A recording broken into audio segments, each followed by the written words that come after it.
আসসালামু আলাইকুম। আমি কাশ্মীরিন জাহান, মাগুরা মেডিকেল কলেজ এমবিবিএস দ্বিতীয় বর্ষ। বর্তমানে আমরা সোশ্যাল মিডিয়াতে ঢুকলেই দেখতে পাই স্কিন হোয়াইটেনিং ক্রিম এর কত শত বিজ্ঞাপন। গবেষণায় দেখা গিয়েছে হোয়াইটেনিং ক্রিম এর ব্যবহার দিন দিন বেড়েই চলেছে। এই হোয়াইটেনিং ক্রিম এর নানা ক্ষতিকর দিক রয়েছে, যেগুলোর ম্যাক্সিমামই আমাদের অজানা। চলুন এর ক্ষতিকর দিকগুলো জেনে নিই। 1. হোয়াইটেনিং ক্রিম ব্যবহারের ক্ষতিকর দিকগুলোর মধ্যে অন্যতম হচ্ছে ত্বকের রং হারিয়ে ফেলা। এর ফলে শুধু ত্বকই নয়, ধীরে ধীরে সমস্ত শরীর ফ্যাকাশে হয়ে যেতে পারে, এমনকি চূড়ান্ত পর্যায়ে স্কিন ক্যান্সার পর্যন্ত হতে পারে। 2.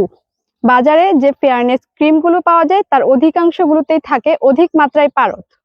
এই পারদ কিডনি ড্যামেজ করে দেওয়ার পাশাপাশি নানাবিধ স্নায়ুজনিত সমস্যার জন্য দায়ী।